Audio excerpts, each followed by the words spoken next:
దేవునికి స్తోత్రములండి. అందరికీ వందనములు. ప్రార్థన చేసుకుందామండి. మనం ప్రార్థన చేసుకుని వాక్య భాగంలోకి వెళ్ళిపోదాం. ప్రార్థన. మమ్మల్ని మిక్కిలిగా ప్రేమించిన మా ప్రియ పరలోకపు తండ్రి, మీ ఘనమైన ఉన్నతమైన మహోన్నతమైన నామానికి కృతజ్ఞతాస్తుతులు స్తోత్రాలు చెల్లిస్తున్నాం. అవును దేవా, ఇప్పటి వరకు మీ కృపాసనలు మమ్మల్ని భద్రపరిచి కాచి కాపాడిన విధానికై మీకే కృతజ్ఞతాస్తుతులు స్తోత్రాలు. తండ్రి, మీరు మాకు అనుగ్రహించిన పరిశుద్ధ గ్రంథంలో నుంచి దేవా కొన్ని వాక్యాలు మీ పరిశీలిస్తుండగా మీ ఆత్మజ్ఞానాన్ని అనుగ్రహించండి. ఆత్మ సంబంధమైన సంగతులతో సరిచూసుకుని కృప చూపించి ప్రతి విషయం ద్వారా మీకే ఘనత మహిమ ప్రభావాలు పొందుకోమని ముందున్న సమయమంతా మీ చేతులకు అప్పజెప్తూ ఈ ప్రార్థన మీ ప్రియకుమారుడు మా ప్రభును రక్షకుడైన యేసుక్రీస్తు వారి పరిశుద్ధమైన నామంలో ప్రార్థన అడిగి వేడుకుంటున్నాను. పరలోకమందున మా కన్న తండ్రి, ఆమెన్. ప్రభువునందు ప్రియ పరిశుద్ధ దేవుని కుమారులారా, దేవుని కుమార్తెలారా, మీ అందరికీ మన ప్రభును రక్షకుడైన యేసుక్రీస్తు వారి పరిశుద్ధమైన నామంలో వందనములు, శుభములు. అదేవిధంగా మరి ఫేస్బుక్ లైవ్ ద్వారా కానీ యూట్యూబ్ ఛానల్ ద్వారా కానీ వీక్షిస్తున్న నా ఆత్మీయ సహోదరులందరికీ మరొకసారి యేసుక్రీస్తు నామములో హృదయపూర్వక వందనములు.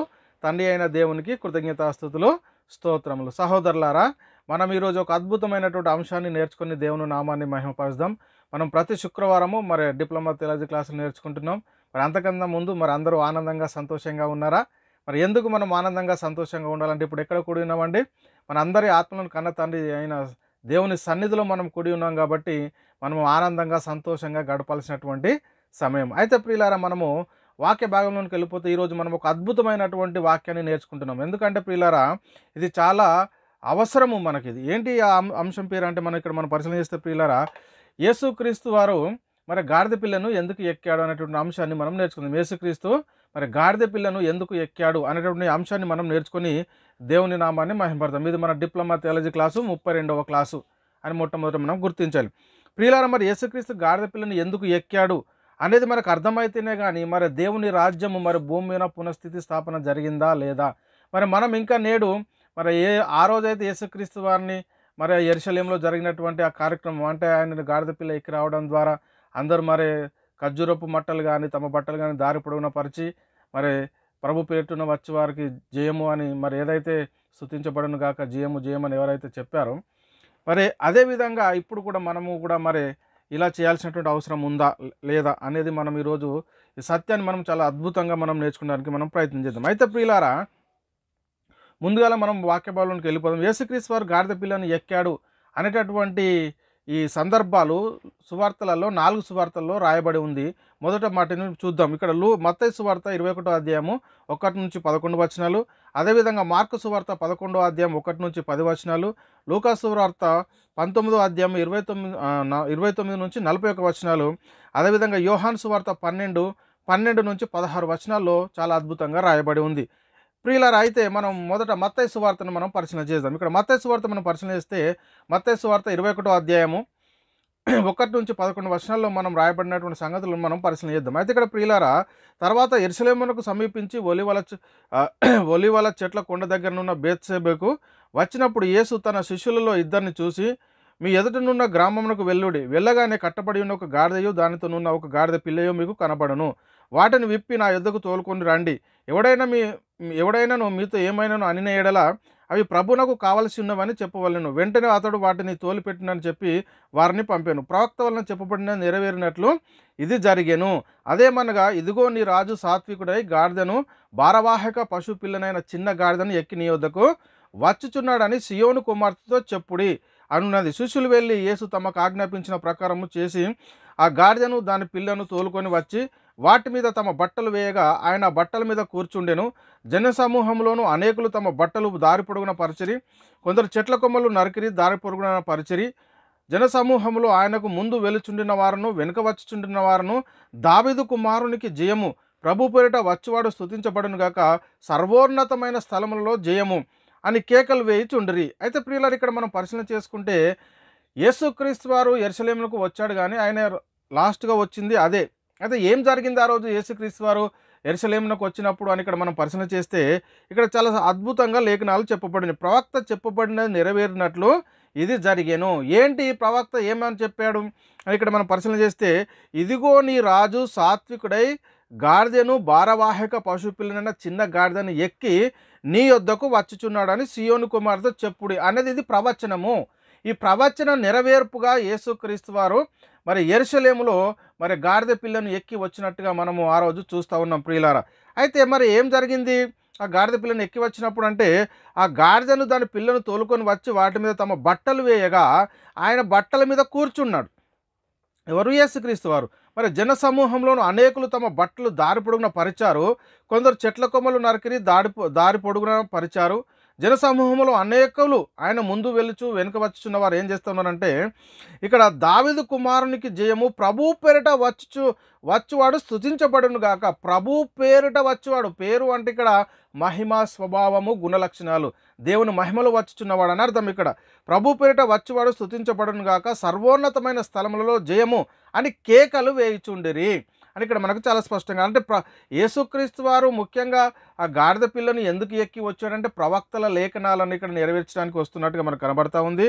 అదేవిధంగా దేవుని మహిమలో వచ్చుచున్నాడు. అందుకే దావీదు కుమారునికి జయం, ప్రభు పేరిట వచ్చేవాడు స్తుతించబడును గాక, సర్వోన్నతమైన స్థలంలో మరి దేవునికి జయం అని కేకలు వేస్తున్నట్టుగా మనకి ఇక్కడ చాలా స్పష్టంగా కనబడుతుంది. అయితే ప్రియులారా, యేసుక్రీస్తు వారు గాడిద పిల్లను ఎందుకు ఎక్కాడంటే ఇక్కడ మనం ఇప్పుడే చూసాం, ప్రవక్త చెప్పబడినటువంటిది నెరవేరినట్లు ఇది జరిగెను. అదే మనగా ఇదిగో నీ రాజు సాత్వికుడై గాడిదను భారవాహిక పశు పిల్లనైన చిన్న గాడిదను ఎక్కి నీ యొద్దకు వచ్చుచున్నాడు అని సియోను కుమారుతో చెప్పుడి అని ప్రియులారా మరి ప్రవక్త ద్వారా చెప్పబడింది. ఎక్కడ అంటే ఇక్కడ మనం జకర్యా గ్రంథం 9:9లో ఈ ప్రవచనం అనేది ఉంటుంది. ఆ ప్రవచనం నెరవేర్పుగానే మరి యేసుక్రీస్తు వారు గాడిద పిల్లను ఎక్కినాడు, యెరూషలేములోనికి వచ్చినట్టుగా మనకు చాలా అద్భుతంగా కనబడుతుంది. అయితే ప్రియులారా, మరి యేసుక్రీస్తు గాడిద పిల్లను ఎందుకు ఎక్కాడు? మరి ఇతర గుర్రాలను కానీ మరి ఇంకా ఏనుగులు కానీ అప్పుడు ఉన్నాయి కదా మరి రాజులు ఎక్కేటి, మరి వాటిని ఎందుకు ఎక్కలేదు అని ఇక్కడ మనం పరిశీలన చేసుకుంటే, ఏదైతే ప్రవక్త చెప్పాడో ఆయనే నీ రాజు సాత్వికుడై భారవాహికను గాడిద పిల్లను ఎక్కి వస్తున్న ప్రవచనం నెరవేరినట్లు మరి యేసుక్రీస్తు వారు ఆనాడు మరి గాడిద పిల్లను ఎక్కి వచ్చినట్టుగా మనకి ఇక్కడ చాలా స్పష్టంగా కనబడతా ఉంది ప్రియులరా. ఎందుకంటే ప్రవక్తల లేఖనాలు నెరవేరాలి కాబట్టి.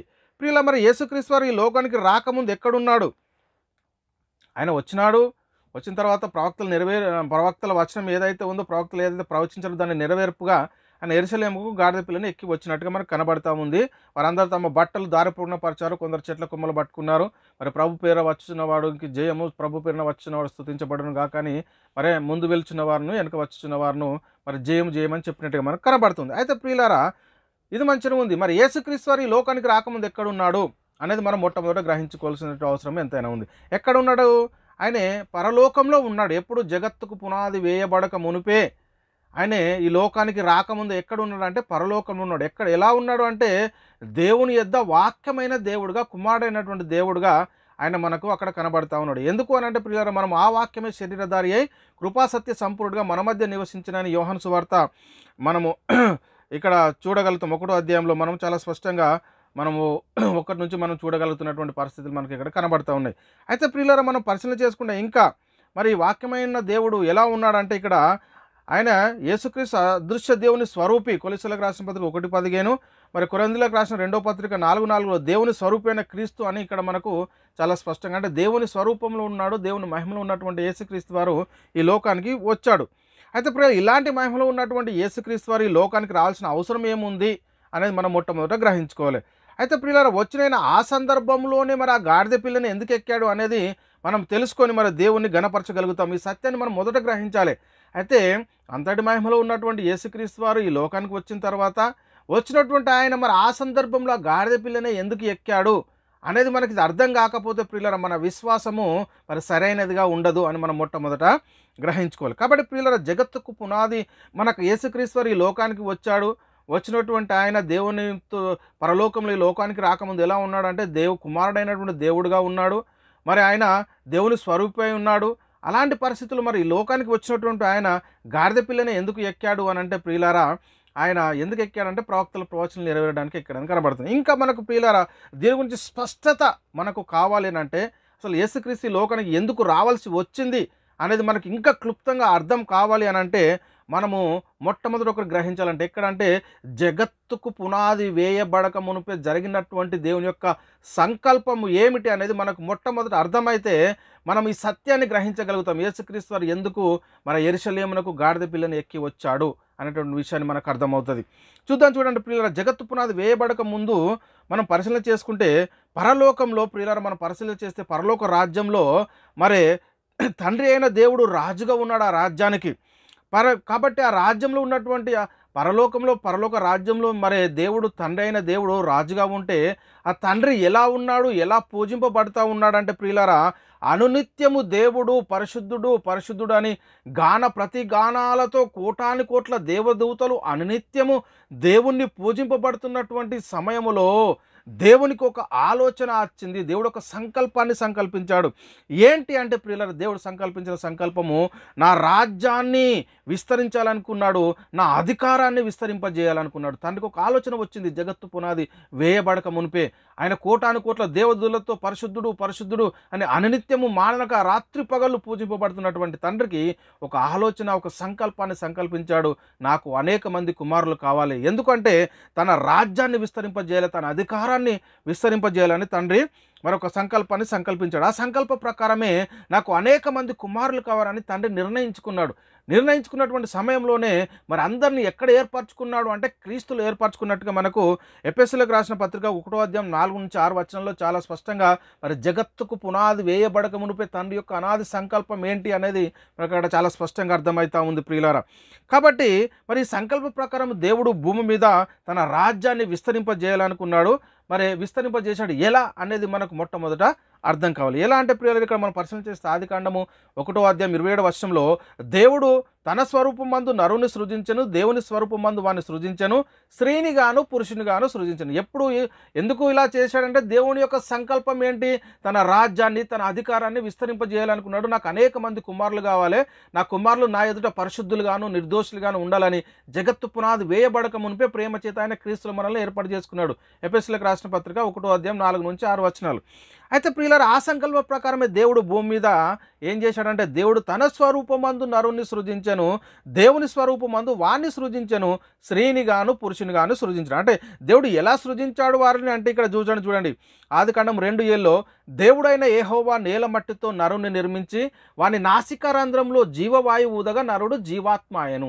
అంటే ఎలా సృజించాడు నరులను అంటే మట్టి నుండి ఒక మట్టి బొమ్మను చేశాడు. అంటే శరీరాన్ని చేసి ఆ శరీరంలో కొనికి దేవుడైనటువంటి ఆత్మలోంచి కొద్ది ఆత్మను వేరుపరిచి ఆ మట్టి బొమ్మలోనికి ప్రవేశపెట్టగానే మరి నరుడు జీవాత్మ అయినట్టుగా మనకు ఇక్కడ చాలా స్పష్టంగా మనకు కనబడుతుంది. అంటే శరీరం ఏమో మట్టి నుండి తీశాడు, ఆత్మనేమో దేవునిలో నుండి అందులోనికి ప్రవేశపెట్టాడు. కాబట్టి ప్రియులు ఇక్కడ మనం పరిశీలన చేసుకోలే, దేవుడైన యెహోవా నేల మట్టితో నరుని నిర్మించి వాని నాసిక రంధ్రంలో జీవవాయువు ఊదగా నరుడు జీవాత్మ అయిన. అయితే ప్రియులు ఇక్కడ ఆదికాండము మనము 2వ అధ్యాయము 18-25 వచనాల్లో మనం పరిశీలన చేసుకుంటే దేవుని యొక్క సంకల్పాన్ని ఇక్కడ మనకు అర్థమవుతుంది. మరి దేవుడైన యెహోవా నరుడు అక్కడ నిర్మించిన తర్వాత మరి ఆయన సంకల్పించాడు. ఆ సంకల్పించిన ప్రకారం ఏమన్నాడు దేవుడు, నరుడు ఒంటరిగా ఉండుట మరి మంచిది కాదు. ఎవరిని? ఆదామును అన్నాడు. నేల నుండి మట్టి బొమ్మను చేశాడు, ఆ మట్టి బొమ్మలోకి జీవవాయువుగా నరుడు జీవాత్మ అయ్యాడు.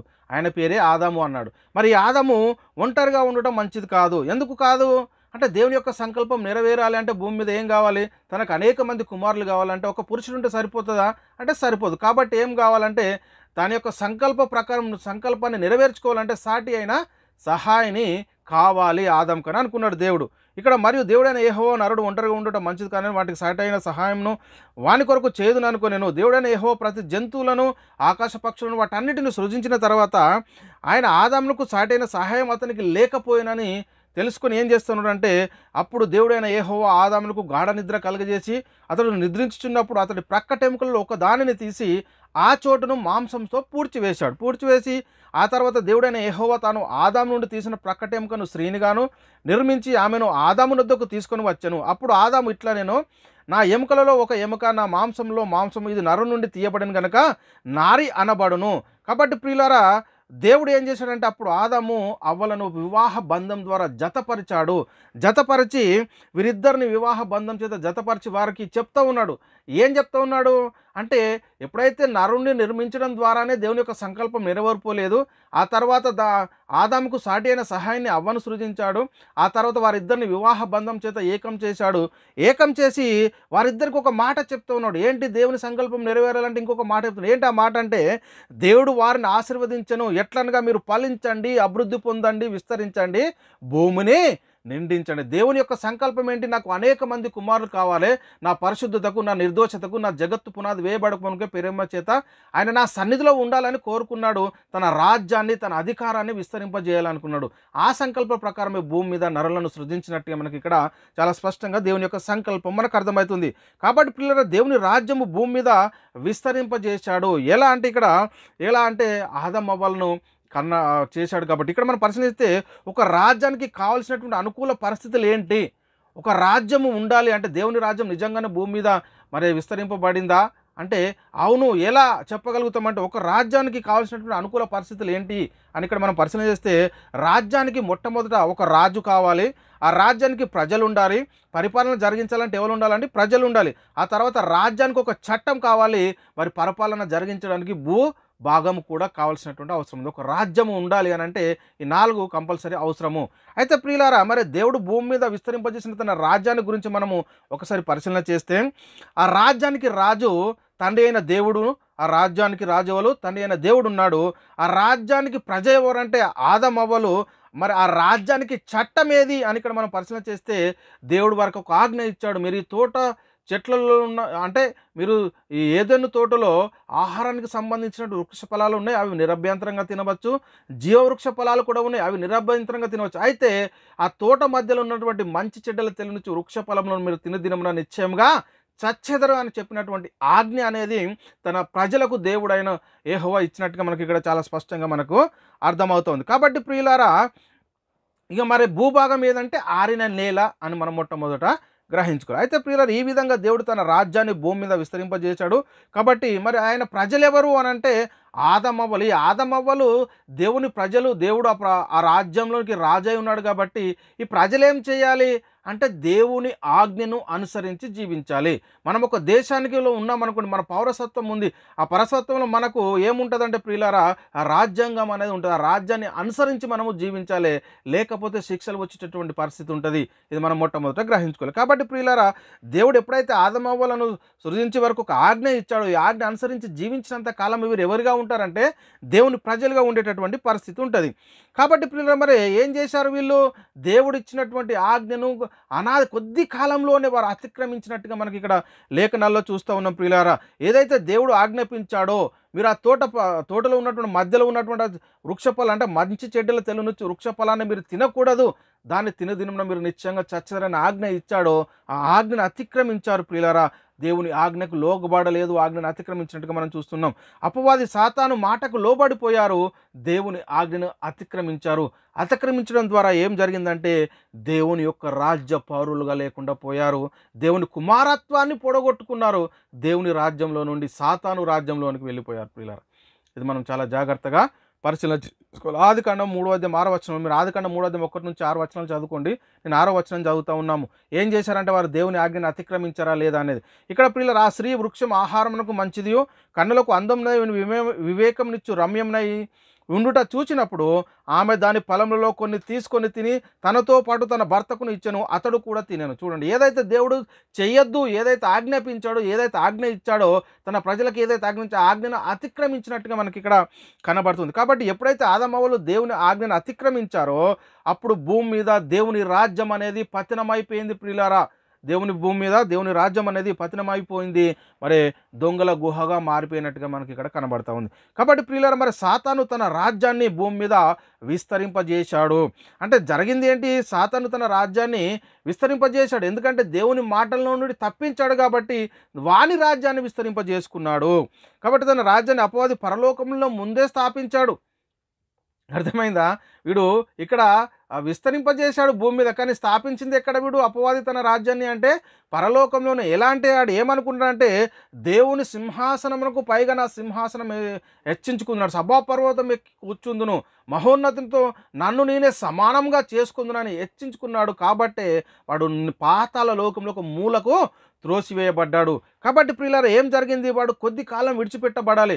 కాబట్టి దేవుడు ఎప్పుడైతే భూమి మీద తన స్వరూపంలో మరి స్త్రీని గాను పురుషుని గాను ఎవరైతే ఆదం అవ్వలను సృజించి వారిని వివాహ బంధం చేత జతపరిచి వారికి ఒక ఆజ్ఞ ఇచ్చి ఈ ఆజ్ఞను అనుసరించి మీరు జీవించాలని చెప్పారో, ఆ చెప్పిన తర్వాత వాడు విడిచిపెట్టబడి డైరెక్ట్ ఎక్కడికి వచ్చాడు సాతాను అంటే డైరెక్ట్ ఏదోను తోటలో ఆదం అవ్వల దగ్గరకు వచ్చాడు. వచ్చి ఇది నిజమా, చెప్తూ వారిని భ్రమపరిచి దేవుని యొక్క ఆజ్ఞ నుండి వారిని అతిక్రమించేలాగా చేసినట్టుగా మనకి ఇక్కడ అర్థమవుతుంది. కాబట్టి ప్రియులారా, ఎప్పుడైతే వీళ్ళు దేవుని ఆజ్ఞను అతిక్రమించారో మరి అప్పుడు ఏం జరిగింది అంటే ప్రియులారా, దేవుని కుమారత్వాన్ని పోడగొట్టుకున్నారు. మరి సాతాను కుమారత్వాన్ని సంపాదించుకున్నట్టుగా మనకు కనబడతా ఉంది. కాబట్టి ప్రియులారా, ఇక్కడ మనం పరిశీలన చేసుకుంటే మరి దేవుని రాజ్యం భూమి మీద పతనమైపోయింది. కానీ మళ్ళీ దేవుని యొక్క సంకల్పం ఏంటి? దేవుని యొక్క సంకల్పం ఏంటంటే, దేవుడు జగత్తు పునాది వేయబడక మునుపు ఒక సంకల్పాన్ని సంకల్పించాడు. ఏంటి? తన రాజ్యాన్ని కానీ తన మహిమను కానీ విస్తరింపజేయాలనుకున్నాడు. తన అధికారాన్ని తన రాజ్యాన్ని విస్తరింపజేయాలనుకున్నాడు. నా కుమారులు కావాలి, ఎవరు నా ఎదుట పరిశుద్ధులుగా నిర్దోషులుగా ఉండాలని జగత్తు పునాది వేయబడక మునుపే తన యొక్క అనాది సంకల్పము. మరి అలాంటి దేవుని గృహము కానీ అలాంటి దేవుని రాజ్యం కానీ భూమి మీద పతనమైపోయింది. మళ్ళీ దేవుడు ఒక ఆలోచన సంకల్పించాడు. ఏంటి ఆ సంకల్పము అని అంటే, భూమి మీద తన రాజ్యాన్ని మళ్ళీ విస్తరింపజేయాలనుకొని మరి ఆ సంకల్ప ప్రకారమే దేవుడు మళ్ళీ తన రాజ్యాన్ని భూమి మీద విస్తరింపజేయాలని ఏమనుకున్నాడంటే ప్రియులారా, తన రాజ్యాన్ని పునఃస్థితిని స్థాపన జరిగించాలనుకున్నాడు. ఏదైతే పతనమైపోయిన రాజ్యాన్ని తిరిగి స్థాపించాలనుకున్నా, అంటే పునఃస్థితి స్థాపన జరిగించాలి. నా రాజ్యాన్ని, నేను చేసినటువంటి రాజ్యము దొంగల గుహగా అయిపోయింది, నా రాజ్యం పతనమైపోయింది కాబట్టి తిరిగి దాన్ని పునఃస్థితి స్థాపన జరిగించాలని దేవుని యొక్క సంకల్పము. ఆ సంకల్పం ప్రకారమే దేవుడు ప్రియులారా అబ్రహాంను ఎన్నుకున్నాడు, అబ్రహాంకు వాగ్దానం చేశాడు. ఆ తర్వాత దావీదును ఎన్నుకున్నాడు, మరి దావీదుకు కూడా వాగ్దానం చేశాడు. దావీదుకి ఏమని వాగ్దానం చేస్తూ ఉన్నాడు అంటే, ఇక్కడ నీ రాజ్యము నీ రాజ్యము నీ సింహాసనం నిత్యం యుగయుగాలు ఉండేటటువంటి పరిస్థితి ఉంటుందని ఇక్కడ దావీదుకు వాగ్దానం చేస్తుంది. ఇక్కడ మనం పరిశీలన చేస్తే ప్రియులారా, సమూయేలు 2వ గ్రంథము 2వ అధ్యాయము 7-16 వచనాలు మనం చదివితే, ఇక్కడ నీ మట్టుకు నీ సంతానము నీ రాజ్యము నిత్యము స్థిరమగును, నీ సింహాసనము నిత్యము స్థిరపరచబడునని దేవుడు దావీదుకు వాగ్దానం చేశాడు. అయితే ప్రియులారా, ఇక్కడ ఎవరు ఆ సంతానం అంటే యేసుక్రీస్తు వారు. మరి నిత్యం ఉండేటటువంటి రాజ్యానికి రాజు ఎవరు అంటే యేసుక్రీస్తు వారు. అంటే తన రాజ్యం ఈ లోక సంబంధమైనది కాదు. మనము కొంచెం మన మైండ్ను చాలా మనకు క్లుప్తంగా ఆలోచించాలి. ఎందుకంటే మనము వింటున్నటువంటి వాక్యము చాలా అద్భుతంగా, మరి ఇది సత్యమా సర్వసత్యమా, మరి ఏం చెప్తా ఉన్నారు, వినేటటువంటిది మరి ఏం వింటున్నాం అనేది మనం చాలా జాగ్రత్తగా చూసుకోవాలి. అయితే ప్రియులారు, ఇక్కడ ఎవరు ఆ సంతానం అంటే యేసుక్రీస్తు వారు. ఈ యేసుక్రీస్తు వారు నిత్యం ఉండేటువంటి తన రాజ్యానికి రాజు. ఏది ఆ రాజ్యము అంటే ఆత్మ సంబంధమైనటువంటి రాజ్యము, దేవుని రాజ్యము అని మనం మొట్టమొదట గ్రహించుకోవాలి. కాబట్టి ప్రియులారా, భూమి మీద దేవుడు పునఃస్థితిని స్థాపన చేయబో రాజ్యానికి రాజు ఎవరు అంటే యేసుక్రీస్తు పుట్టబోచున్నాడని ప్రవక్తల ద్వారా మరి దేవుడు ప్రవచింపజేశాడు. ఇక్కడ యెషయా ప్రవక్త ద్వారా మనం పరిశీలన చేస్తే ఏం ప్రవచింపజేశాడంటే, యెషయా గ్రంథము 9వ అధ్యాయం 6వ వచనంలో ఇక్కడ ఏలయనగా మనకు శిశువు పుట్టెను, మనకు కుమారుడు అనుగ్రహించబడెను, ఆయన భుజం మీద రాజ్యభారం ఉండును, ఆశ్చర్యకరుడు, ఆలోచనకర్త, బలవంతుడైన దేవుడు, నిత్యుడగు తండ్రి, సమాధానకర్తకు అధిపతి అని అతనికి పేరు పెట్టబడును. ఈ రిఫరెన్స్ని పట్టుకొని చాలామంది అపోహపడుతూ దేవుడు త్రిత్వం అండి, త్రిత్వంలో ఏకత్వం అండి, దేవుడు త్రియేకుడు అండి, దేవుడు ముగ్గురుగా ఉండగలడు, ఒక్కడిగా ఉండగలడు అని చెప్తూ అపోహపడుతున్నటువంటి పరిస్థితిని మనం చూస్తూ ఉన్నాం. ఏంటంటే వాళ్ళకి రిఫరెన్స్లో ఉన్నటువంటి మర్మం అర్థం అవ్వట్లేదు. అసలు పేరంటే ఏంటో అర్థమైతే కానీ మరి యేసుక్రీస్తు వారు ఎలాంటి పరిస్థితులు ఈ లోకానికి వస్తున్నాడు అనేది మనకు అర్థమవుతుంది. పేరు అంటే ఏంటంటే మహిమ, స్వభావము, గుణలక్షణము. దేవుని యొక్క మహిమ, స్వభావము, గుణలక్షణం కలిగిందే పేరు అని ఇక్కడ మొట్టమొదటి మనం గ్రహించాలి. అయితే ఇక్కడ ఏం చెప్తున్నాడు ప్రవక్త ద్వారా, ఏలయనగా మనకు శిశువు పుట్టెను, మనకు కుమారుడు అనుగ్రహించబడెను, ఆయన భుజము మీద రాజ్యభారం ఉండును. అనేక మందిని దేవుని కుమారులుగా చేయాలి. అదే ఆయన భుజం మీద ఉన్నటువంటి రాజ్యభారము. ఆయన ఏంటి అట? ఆశ్చర్యకరుడు, ఆలోచనకర్త, బలవంతుడైన దేవుడు, నిత్యుడగు తండ్రి, సమాధానకర్తకు అధిపతి అని అతనికి పేరు పెట్టబడును. ఇది చదవట్లేదు, ఆయన అంటారు. ఇది చదవక అతనికి పేరు పెట్టబడును. పేరు అంటే దేవుని మహిమలో, దేవుని స్వభావంలో, దేవుని స్వరూపంలో రాబోతున్నాడు అని, దేవుని అధికారంలో రాబోతున్నాడని ఇది మనకు అర్థం కావాలి మొట్టమొదట. కాబట్టి పిల్లలు ఇంకా మనం పరిశీలన చేస్తే మీకా ద్వారా కూడా దేవుడు ప్రవచించాడు. మీకా గ్రంథం 5వ అధ్యాయం 2వ వచనంలో కూడా, బెత్లెహేము ఎఫ్రాతా, యూదావారి కుటుంబములలో నీవు స్వల్పగామమైనను, నా కొరకు ఇశ్రాయేలును ఏలబోవాడు నీలో నుండి వచ్చును, పురాణాత కాలం మొదలుకొని శాశ్వత కాలం వరకు ఆయన ప్రత్యక్షమగుచున్నాడు. అంటే ఇక్కడ బెత్లెహేము ఎఫ్రాతా, యూదావారి కుటుంబంలో నీవు స్వల్ప గ్రామమైనను, నా కొరకు ఇశ్రాయేలును ఏలబోవాడు నీలో నుండే వచ్చును అని చెప్తున్నటువంటి మాట కూడా మనం చూస్తున్నాం. కాబట్టి ప్రియులారా, దావీదుకు ఇచ్చినటువంటి వాగ్దాన సంతాన ప్రకారం దేవుడు ఏం చేశాడంటే పరలోకం నుండి అంటే దేవుని సమూహంలో నిలిచి ఉండు గాబ్రియేలు దూతను ఈ లోకానికి పంపించాడు. ఎవరి దగ్గరికి అంటే కన్య మరియ దగ్గరికి పంపించినట్టుగా మనకు కనబడతా ఉంది. ఆ వచ్చినటువంటి ఆ దూత ఏం చెప్తా ఉన్నాడు కన్య మరియతో అని ఇక్కడ మనం పరిశీలన చేస్తే లూకాసు వార్త 1వ అధ్యాయం 30-33 వచనాల్లో దూత, మరియా భయపడకము, దేవుని వలన నువ్వు కృప పొందితివి, ఇదిగో నీవు గర్భం ధరించి కుమారుని కని ఆయనకు యేసు అను పేరు పెట్టెదవు, ఆయన గొప్పవాడై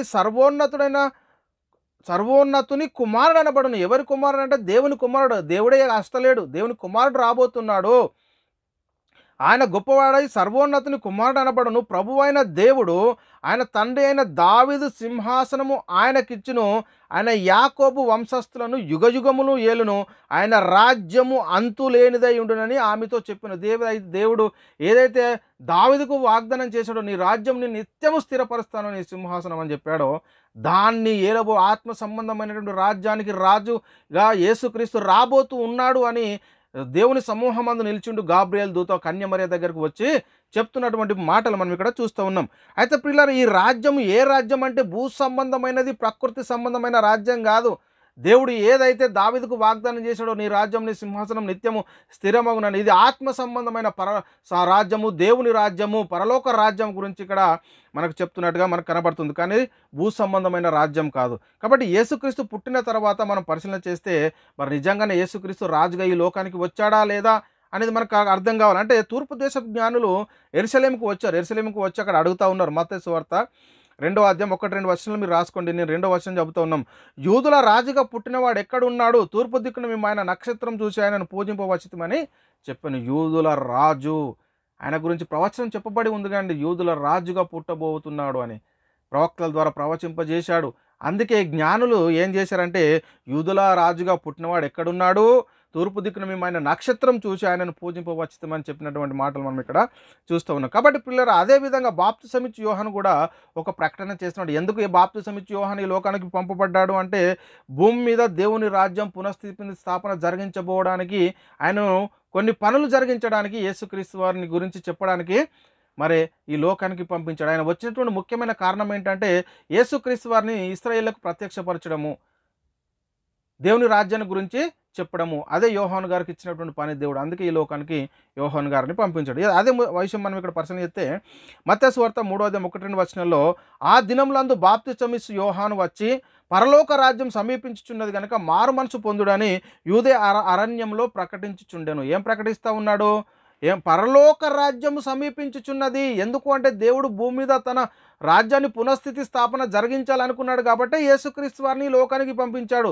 ఆయన ఈ లోకంలో ఉన్నాడు కాబట్టి ఆయన చెప్తున్నాడు పరలోక రాజ్యం సమీపించుచున్నది, మీరు మారు మనసు పొందండి అని చెప్తున్నాడు. అదేవిధంగా ప్రియులరా, యేసుక్రీస్తు వారు కూడా తన పరిచర్య జరిగించినటువంటి కాలంలో అదే మాట చెప్తా ఉన్నాడు. మత్తయి సువార్త 4:15లో కూడా అప్పటి నుండి యేసు పరలోక రాజ్యము సమీపించుచున్నది కనుక మారు మనసు పొందుడని ప్రకటించుచు మొదలుపెట్టెను. మారు మనసు పొందండి, పరలోక రాజ్యం సమీపించుచున్నది, దేవుని యొక్క సంకల్పం నెరవేరబోతున్నది అని చెప్తున్నటువంటి మాటలు మనం ఇక్కడ చూస్తూ ఉన్నాం.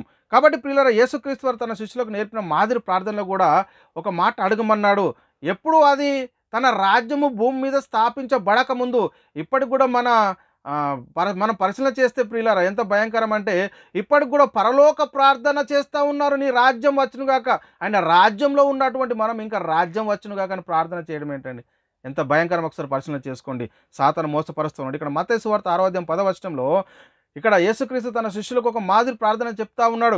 ఎప్పుడు అంటే దేవుని రాజ్యము భూమి మీద పునఃస్థితి స్థాపన జరగక ముందు, నీ రాజ్యము వచ్చునుగాక, నీ చిత్తం పరలోకమందు నెరవేరినట్లు భూమి అందును నెరవేరునుగాక. అయితే ప్రియులారా, అప్పటికి దేవుని రాజ్యం అనేది భూమి మీద పునఃస్థితి స్థాపన జరిగిందా అంటే జరగలేదు.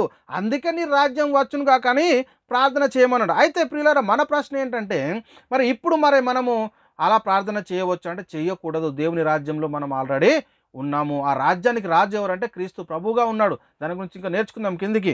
ప్రియులారా, మరి మన ప్రశ్న ఏంటి అంటే మరి యేసుక్రీస్తు వారు గాడిద పిల్లను ఎందుకు ఎక్కి రావాల్సి వచ్చింది అంటే జకరియా ప్రవక్త ద్వారా చెప్పబడినటువంటి ప్రవచనం ఏదైతే ఉందో ఆ ప్రవచనం నెరవేర్పుగా యేసుక్రీస్తు వారు నాడు యెరూషలేమునకు గాడిద పిల్లని ఎక్కి వచ్చినట్టుగా మనం చూస్తూ ఉన్నాం. ఎందుకు ఎక్కి వచ్చాడు అనేది తెలుసుకోవడానికే దేవుని యొక్క సంకల్పం ఏంటనేది ఇప్పటి వరకు మనం చూసుకున్నాం.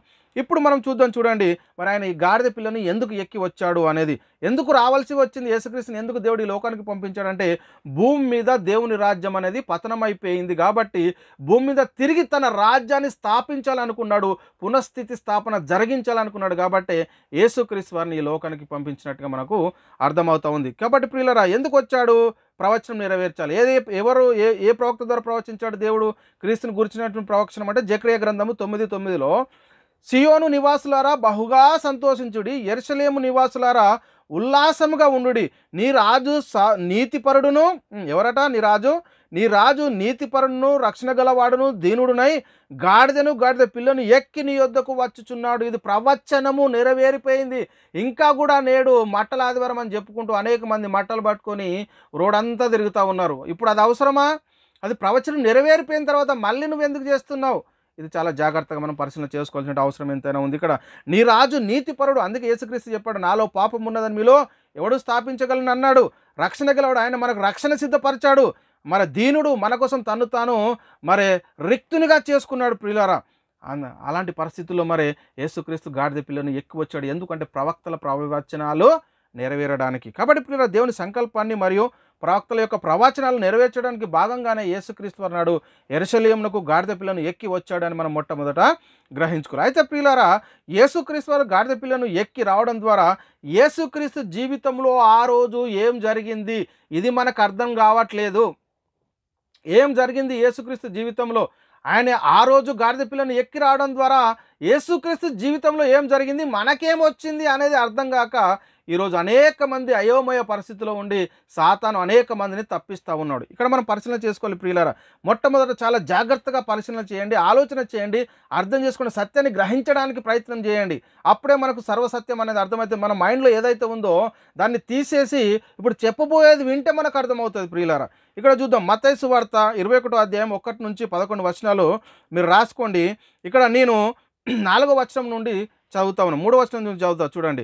ఎవడైనా మీతో ఏమైనాను అనిన ఎడల అది ప్రభువునకు కావాల్సినవని చెప్పవలను, వెంటనే అతడు వాటిని తోలిపెట్టునని వారిని చెప్పినట్టు గాడిద పిల్ల గురించి చెప్తా ఉన్నాడు. ఇక్కడ 4వ వచనంలో ప్రవక్త వలన చెప్పబడిన నెరవేరినట్లు ఇది జరిగాను, అదేమనగా ఇదిగో నీ రాజు సాత్వికుడే గాడిదను భారవాహక పశువు పిల్లనైన చిన్న గాడిదను ఎక్కి నీ వద్దకు వచ్చుచున్నాడని సియోను కుమారుతో చెప్పుడు అంటాడు.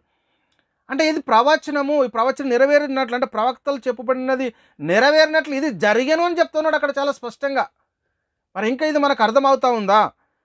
శిష్యులు వెళ్ళి తనకు ఆజ్ఞాపించిన ప్రకారం చేశారు. చేసిన తర్వాత ఏం జరిగింది? యేసుక్రీస్తు గాడిద పిల్లను ఎక్కడం ద్వారా అంటే ప్రవక్తల యొక్క ప్రవచనం అనేది ఆ రోజు నెరవేరిపోయింది. ఇంకోటి జరుగుతూ ఉంది, ఏంటి అంటే ఆ గాడిదను దాని పిల్లలను తోలుకొని వచ్చి వాటి మీద తమ బట్టలు వేయగా ఆయన బట్టల మీద కూర్చుండెను. జనసమూహంలో అనేకులు తమ బట్టలు దారి పొడుగున పరిచిరి, కొందరు చెట్ల కొమ్మలు నరికిరి దారి పొడుగున పరిచిరి. జనసమూహంలో ఆయన ముందు వెలుచుండిన వారును వెనుక వచ్చుచుండిన వారును దావీదు కుమారునికి జయము, ప్రభు పేరిట వచ్చువాడు స్తుతించబడునుగాక, సర్వోన్నతమైన స్థలములలో జయము అని కేకలు వేయుచున్నటువంటి పరిస్థితిని మనము చూస్తూ ఉన్నాం ప్రియులారా. అంటే ఇక్కడ ఆయన వెనుక వచ్చుచున్న వారు ముందు వచ్చుచున్న వారు దావీదు కుమారునికి జయము, ప్రభు పేరు వచ్చుచున్నవాడు అంటే దేవుని యొక్క మహిమలో, దేవుని యొక్క స్వభావంలో, దేవుని యొక్క గుణలక్షణంలో వచ్చుచున్న వానికి జయము అని చెప్తున్నట్టుగా మనకి ఇక్కడ కనబడతా ఉంది ప్రియులారా. అయితే ప్రియులారా, ఇంకొక మాట మనం పరిశీలన చేసుకుంటే మార్కు సువార్త 11వ అధ్యాయము 1-10 వచనంలో రాయబడింది అదే. ఇక్కడ మనము మీరు ఎదుటనున్న గ్రామానికి వెళ్ళాడి, అక్కడ కట్టబడిన ఒక గాడిద పిల్ల మీకు కనబడుతుంది, దాన్ని తోలుకొని రండి అని యేసుక్రీస్తు వారికి చెప్పాడు. చెప్పిన వెంటనే శిష్యులు వెళ్ళి దాన్ని తీసుకొని వచ్చారు. వారు ఏం చేస్తూ ఉన్నారు? ఇక్కడ వారు ఆ గాడిద పిల్లను 7 నుంచి చదువుతూ ఉన్నాను నేను. వారు ఆ గాడిద పిల్లను యేసునొద్దకు తోలుకొని వచ్చి తమ బట్టలు దానిపైన వేయగా ఆయన దాని మీద కూర్చుండెను. అనేకులు తమ బట్టలు దారి పొడుగున పరిచిరి, కొందరు తమ పొలంలో నరికిన కొమ్మలను పరిచిరి. మరియు ముందు వెలుచుండిన వారును వెనుక వచ్చుచుండిన వారును జయము, ప్రభు పేరిట వచ్చువాడు స్తుతించబడును గాక, వచ్చుచున్న మన తండ్రి అయిన దావీదు రాజ్యము. చూడండి ఏంటంట, చాలా అద్భుతంగా చెప్తున్నాడు ఇక్కడ. ప్రభు పేరిట వచ్చువాడు స్తుతించబడును గాక, వచ్చుచున్న మన తండ్రి అయిన దావీదు రాజ్యము స్తుతించబడును గాక, సర్వోన్నతమైన స్థలంలో జయము అని కేకలు వేయుచుండిరి. దేవుడు ఏదైతే దావీదుకు చేశాడో వాగ్దానము, నీ రాజ్యము నీ సింహాసనం నిత్యము స్థిరమగును, అంటే దేవుడు ఏదైతే దావీదుకు వాగ్దానం చేశాడో రాజ్యం ఈ లోక సంబంధమైనది, ప్రకృతి సంబంధమైనది, భూ సంబంధమైనటువంటి రాజ్యం కాదు. అది పరలోక రాజ్యము, భూమి మీద పునఃస్థితి స్థాపన జరిగించడానికి నేను అని చెప్పాడు. ఆ రాజ్యానికి రాజు ఎవరంటే యేసుక్రీస్తు గురించి చెప్తున్నటువంటి మాట. అందుకే చెప్తున్నాడు, ప్రభు పేరిట వచ్చేవాడు స్తుతించబడును గాక, మన తండ్రి అయిన దావీదు రాజ్యము స్తుతించబడును గాక, సర్వోన్నతమైన స్థలంలో జయము అని కేకలు వేచుండ్రి. కాబట్టి పిల్లలు ఆ రోజు ఏం జరిగింది? యేసుక్రీస్తు జీవితంలో అంటే ప్రియులారా క్రీస్తు రాజ్య పట్టాభిషేకం అనేది జరిగింది. ఆ రోజు 2 జరిగాయి.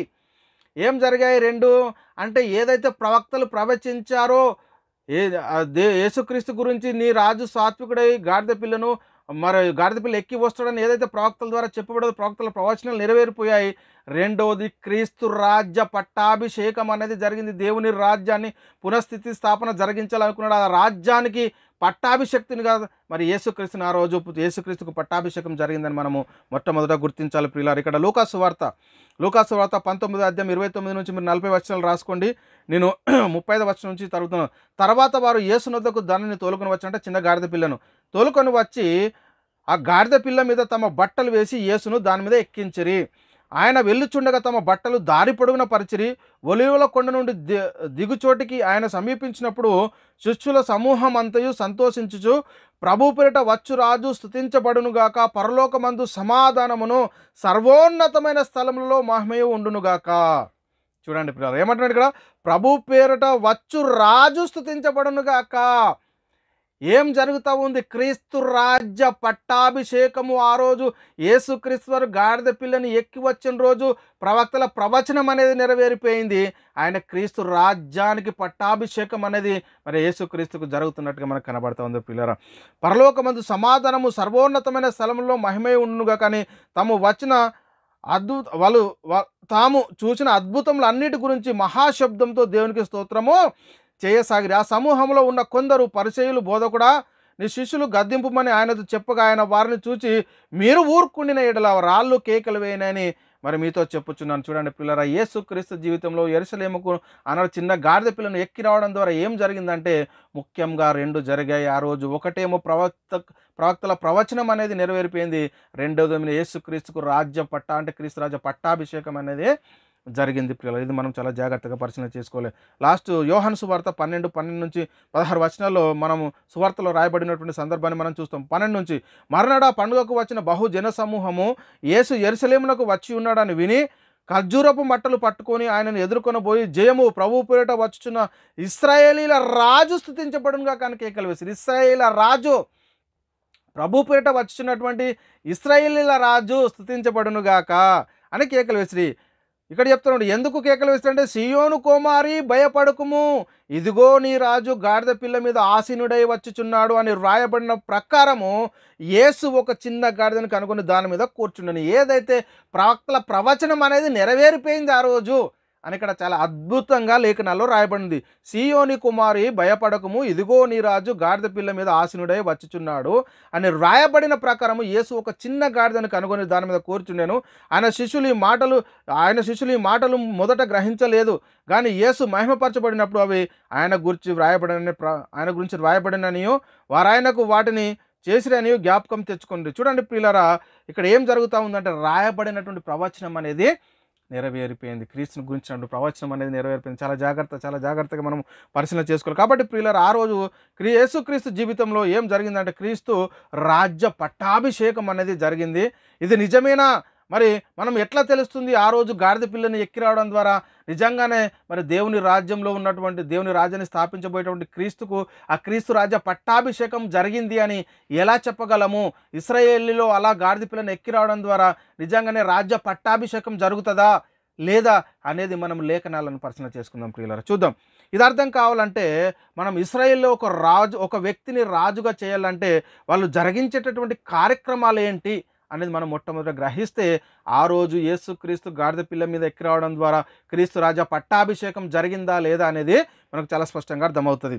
తెలుసుకుందాం. సొలొమోను రాజ్య పట్టాభిషేకం గురించి మనం పరిశీలన చేస్తే ఒకసారి మరి క్రీస్తు రాజ్య పట్టాభిషేకం జరిగిందా లేదా అనేది మనకు క్లారిటీగా అర్థమవుతుంది. చూడండి ఇక్కడ రాజులు 1 గ్రంథము ఒకటో అధ్యాయం 33 నుంచి 40 వచనాలు.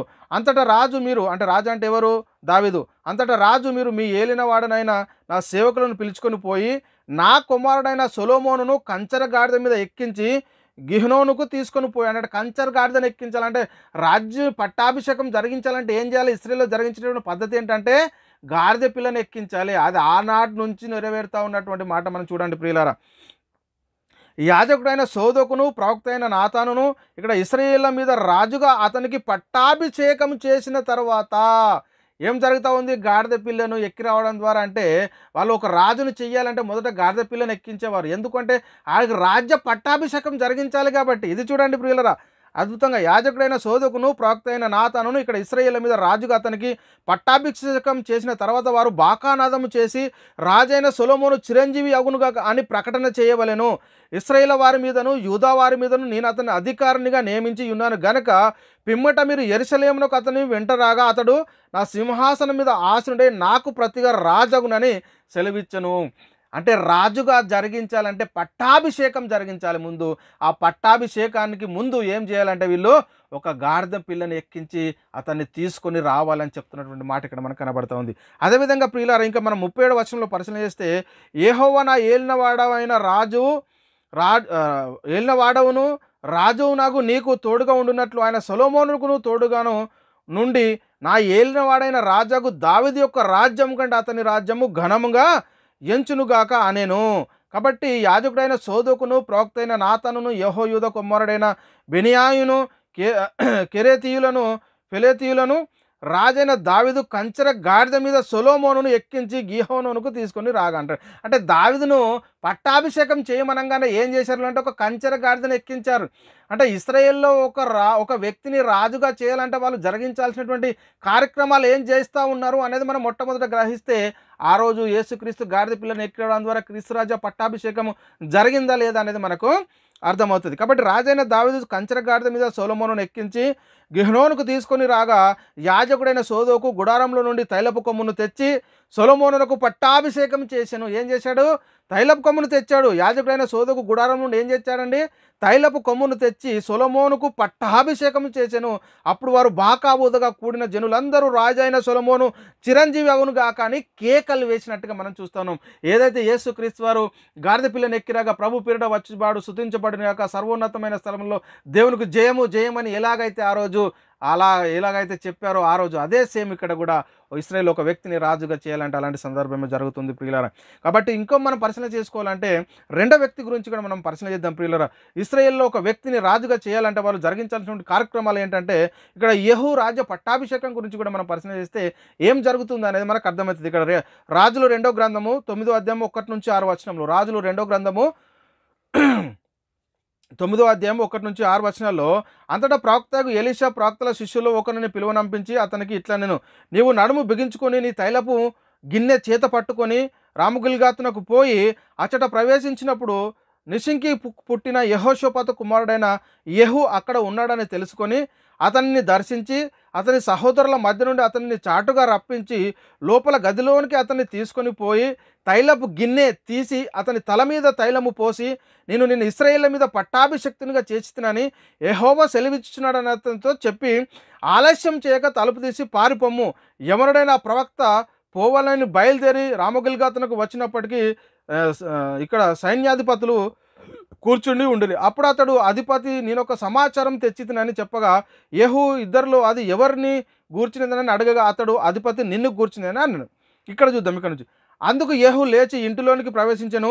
అప్పుడు ఆ ఎవరును అతని తల మీద తైలపు పోసి అతన్ని ఇట్లా నేను ఇశ్రాయేలు దేవుడైన యెహోవా సెలవిచ్చినదేమనగా యెహోవా జనులైన ఇశ్రాయేలు మీద నిన్ను పట్టాభిషక్తునిగా చేసి ఉన్నాను అని చెప్తున్నటువంటి మాట మనం చూస్తున్నాం. అంటే ఇక్కడ యెహూ తల మీద తైలము పోసి మరి ఇశ్రాయేలు రాజుగా నిన్ను పట్టాభిషేకం చేస్తున్నట్టుగా ఇక్కడ యెహూ జీవితంలో కూడా మనం ఇక్కడ చూసాం ప్రియులారా. కాబట్టి ఇంకా మనం పరిశీలన చేస్తే రాజులు 2వ గ్రంథం 9:10 నుంచి 13లో కూడా మనం పరిశీలన చేస్తే ఆ యవనుడు ఈ మాటలు చెప్పి తలుపు తీసి పారిపోయాను. యెహూ బయలుదేరి తన యజమానుని సేవకుల యొద్దకు రాగా అతడు ఏమి సంభవించినది ఆ వెర్రివాడు నీ యొద్దకు వచ్చిన హేతు ఏమని అతన్ని అడగగా అతడు వాని మాటలు మీరు ఎరిగి ఉన్నారని చెప్పాను. కాబట్టి వారు అదంతా అట్టిది జరిగిన దానిని మాకు తెలుపమని చెప్పగా అతడు ఇట్లా నిన్ను ఇశ్రాయేళ్ల మీద పట్టాభిషక్తునిగా చేసి ఉన్నానని యెహోవా సెలవిచ్చుచున్నాడని అతడు నాతో చెప్పెను. అంతటా వారు అతి వేగరముగా తమ వస్త్రములను పట్టుకొని మెట్ల మీద అతని క్రింద పరిచి బాకా ఉదించి యెహూ రాజై ఉన్నాడని చాటించారు. అంటే ప్రియులారా, ఇశ్రాయేల్లో మనం పరిశీలన చేస్తే ఒక వ్యక్తిని రాజుగా చేయాలి అంటే వారు జరిగించాల్సినటువంటి కార్యక్రమాలు ఏంటంటే, కంచెర గాడిద మీద ఎక్కించేటటువంటి వారు ప్రియులారా, మళ్ళీ ఇంకోటి ఏం చేసేవారంటే వాళ్ళు బట్టలు పరిచేవారు దారి పొడుగున. అదేవిధంగా తైలపు కొమ్ముతో తీసి తైలాన్ని పోసి అభిషేకించేవారు, పట్టాభిషక్తుని. కానీ అది ఇక్కడ మనకు చాలా స్పష్టంగా మనకి ఇక్కడ అర్థమైంది. ప్రియులారా, ఎలా అయితే ఇశ్రాయేల్లో ఒక రాజును, ఒక వ్యక్తిని రాజుగా చేశారో, అంటే ఒక వ్యక్తిని రాజుగా చేయాలంటే వీళ్ళన్నీ ఈ కార్యక్రమాలన్నీ జరిగించేవారు.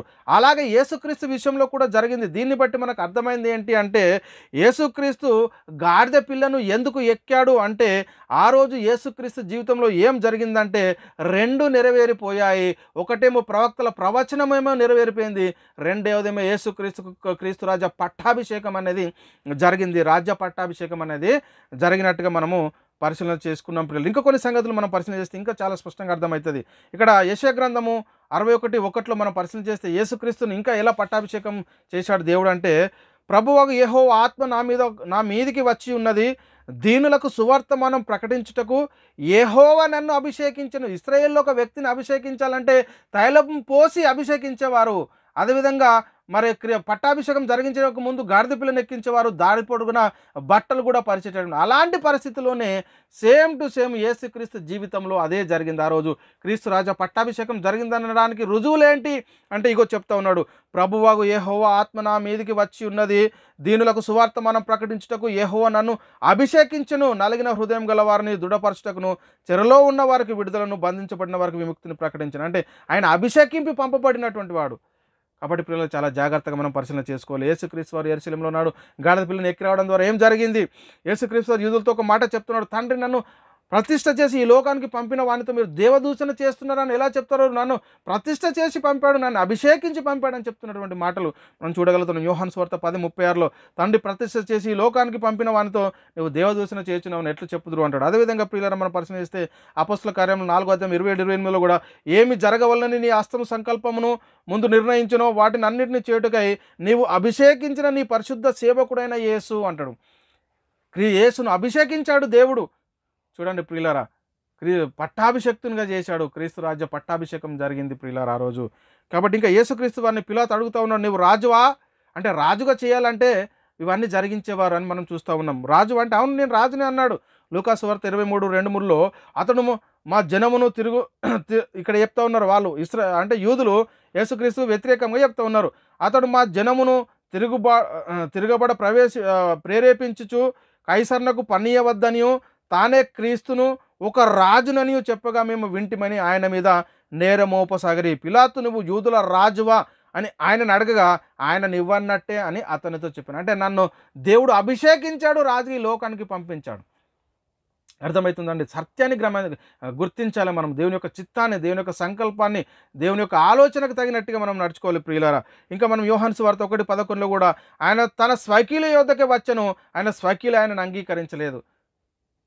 ప్రవక్తల ప్రవచనాలు నెరవేర్చడానికి వచ్చినటువంటి క్రీస్తునే మరి తమ స్వకీయులు అంగీకరించినటువంటి పరిస్థితిని మనం చూస్తూ ఉన్నాం. కాబట్టి ప్రియులారా, యోహాను సువార్త 19, 11, 12లో కూడా అందుకు యేసు పైనుండి నీకు ఇయ్యబడితేనే ఇక్కడ చెప్తున్నాడు. అదే 12వ వచనంలో మనం పరిశీలన చేస్తే ఈ మాటను బట్టి పిలాతు ఆయనను విడుదల చేయుటకు ప్రయత్నం చేసిన కానీ యూదులు నువ్వు ఇతన్ని విడుదల చేసివా, కైసరుకు స్నేహితుడు కావు, తాను రాజునని చెప్పుకొని ప్రతి వాడును కైసరుకు విరోధంగా మాట్లాడుచున్నాడని చెప్పిరి. అంటే వాళ్ళు అనుకుంటున్నదేమో భూ సంబంధమైన రాజ్యం గురించి రాజు అని చెప్తున్నాడు అనుకుంటున్నారు యేసుక్రీస్తు. కానీ యేసుక్రీస్తుకు క్రీస్తు రాజ్య పట్టాభిషేకం జరిగింది.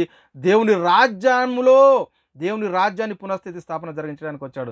దేవుని రాజ్యాన్ని పునఃస్థితి స్థాపన జరిగించడానికి వచ్చినటువంటి రాజుకు, యేసుక్రీస్తుకు క్రీస్తు రాజ్య పట్టాభిషేకం జరిగింది. ఆయన రాజు అని మరి ఆ రోజు చెప్పుకుంటున్నటువంటి పరిస్థితిని మనం చూస్తూ ఉన్నాం ప్రియులారా. అయితే ఇశ్రాయేల్లో ఒక వ్యక్తిని రాజును చేయాలంటే వాళ్ళు ఏం జరిగించాల్సిన కార్యక్రమాలు ఏంటని మనం ఇంతకుముందు చూసాం. అదే సేమ్ టు సేమ్ యేసుక్రీస్తు విషయంలో కూడా జరిగింది. అంటే వాళ్ళకు గాడిద పిల్లను ఎక్కించేటటువంటి వారు, అదేవిధంగా దారి పొడుగున బట్టలు పరిచేటటువంటి వారు, అదేవిధంగా తైలముతో అభిషేకించేటటువంటి వారు, అవన్నీ విషయాలు యేసుక్రీస్తు జీవితంలో మరి జరిగాయి.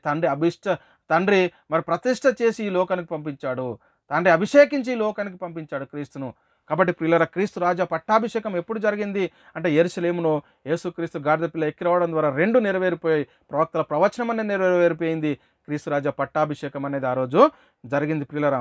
అయితే ఆనాడు యేసుక్రీస్తు రాజా పట్టాభిషేకం అనేది జరిగిందని మనం చాలా జాగ్రత్తగా పరిశీలన చేయాలి ప్రియులారా. మరి యేసుక్రీస్తు రాజ్య స్థాపన ఎప్పుడు జరిగింది? పట్టాభిషేకం ఏమో మరి యేసుక్రీస్తు గాడిద పిల్లను యెరూషలేముకి ఎక్కి వచ్చినాడు, ఆ రోజు జరిగింది. మరి క్రీస్తు ప్రియులారా, మరి క్రీస్తు రాజ్య స్థాపన ఎప్పుడు జరిగింది అనేది మనం మొట్టమొదటి తెలుసుకుంటే, పట్టాభిషేకం అయింది, మరి రాజ్య స్థాపన ఎప్పుడు జరిగింది అంటే అపోస్తుల కార్యములు ఇక్కడ మనం పరిశీలన చేస్తే ప్రియులారా 13:32లో దేవుడు యేసును లేపి పితరులకు చేసిన వాగ్దానం మన పిల్లలకు నెరవేరి ఉన్నాడని మీకు సువార్త ప్రకటించాం. అంటే యేసుక్రీస్తు ఎప్పుడైతే మృతుల నుండి తిరిగి లేచాడో, తిరిగి లేచిన తర్వాత ఏమైందంటే క్రీస్తు రాజ్య స్థాపన అనేది జరిగింది. దేవుని రాజ్యం అనేది భూమి మీద మరి పునఃస్థితి స్థాపన జరిగించబడ్డది యేసుక్రీస్తు మృతుల నుండి తిరిగి లేచడం ద్వారాని మనం మొట్టమొదట గ్రహించాలి. అదేవిధంగా పిల్లలు అపోస్తల కార్యంలో 2:36లో కూడా మీరు సిలువ వేసిన ఈ యేసుని దేవుడు ప్రభువుగాను క్రీస్తుగాను నియమించిన ఇది ఇశ్రాయేలు వంశమంతయు రూఢిగా తెలుసుకోవాలి అని చెప్తున్నటువంటి మాటలు. అదేవిధంగా ప్రియులారా, మరి భూమి మీద దేవుని రాజ్యం ఎప్పుడు పునఃస్థితి స్థాపన జరిగింది అనేది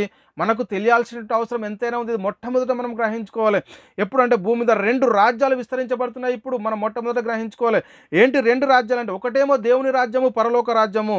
మరి రెండవదేమో అంధకార సంబంధమైన రాజ్యము, సాతాను రాజ్యము, అపవాది రాజ్యము అని మనం మొట్టమొదట గుర్తుంచుకోవాలి. అదేవిధంగా పిల్లలు అపోస్తల కార్యంలో 5:31లో ఇశ్రాయేలునకు మారు మనసును పాప క్షమాపణను దయచుటకై దేవుడైనను అధిపతిగాను రక్షకునిగాను తన దక్షిణ హస్త బలము చేత హెచ్చించి ఉన్నాడని చెప్తున్నటువంటి మాటలు ఇక్కడ మనకు కనబడుతున్నాయి. ఇశ్రాయేలుకు మారు మనసు పాప క్షమాపణ దయచుటకై దేవుడైన అధిపతిగాను రక్షకునిగాను. అధిపతి భర్త, కర్త, రాజు, నాథుడు, ఏలేవాడు, అధిపతి యేసుక్రీస్తు ప్రభువు. చూడండి ప్రియులారా, ఎంత మనకు అర్థం కావాలి, సత్యం అర్థం కావాలి. యేసుక్రీస్తు శిలువ మరణ పునరుత్థానం తర్వాత భూమి మీద దేవుని రాజ్యం అనేది పునఃస్థితి స్థాపన అనేది జరిగింది. ఆ రాజ్యానికి రాజు ఎవరు అంటే యేసుక్రీస్తును దేవుడు నియమించాడు. అందుకే ప్రియులారా, నా రాజ్యం ఈ లోక సంబంధమైనది కాదని యేసుక్రీస్తు వారు సువార్త ప్రకటిస్తున్న కాలంలో అనేక మంది అతన్ని విడిచిపెట్టి వెళ్ళారు. కాబట్టి క్రీస్తు రాజ్యం అంటే యేసుక్రీస్తు ఏ రాజ్యానికి రాజు అంటే దేవుని రాజ్యానికి రాజు. పరలోక రాజ్యంలో పునఃస్థితి స్థాపన జరిగించడానికి, పరలోక రాజ్యాన్ని భూమి మీద ఏదైతే పతనమైపోయిందో దేవుని రాజ్యము, దాన్ని పునఃస్థితి స్థాపన జరిగించడానికి ఆ రాజ్యానికి రాజుగా దేవుడు మరి క్రీస్తును నియమించాడు. ఇది చాలా అద్భుతం కదండి. యేసుక్రీస్తు శిలువ పునరుత్థానం తర్వాత భూమి మీద దేవుని రాజ్యం అనేది పునఃస్థితి స్థాపన జరిగింది. ఆ రాజ్యానికి రాజుగా యేసుక్రీస్తును దేవుడు నియమించాడు అని మొట్టమొదట మనం గ్రహించాలి. కాబట్టి ప్రియులారా, భూమి మీద 2 రాజ్యాలు విస్తరించబడుతున్నాయి. ఒకటేమో దేవుని రాజ్యము, పరలోక రాజ్యము. రెండవది అంధకార సంబంధమైన రాజ్యము, సాతాను రాజ్యము, నిత్య నరకము అని మనం మొట్టమొదట గ్రహించుకోవాలి. కాబట్టి ప్రియులారా, ఇక్కడ మనం పరిశీలన చేస్తే యేసుక్రీస్తు ఇప్పుడు అందరికీ ప్రభువు. అపోస్తల కార్యములు 10:36లో యేసుక్రీస్తు అందరికీ ప్రభు. అంటే ప్రభు అంటే ఎవరండి?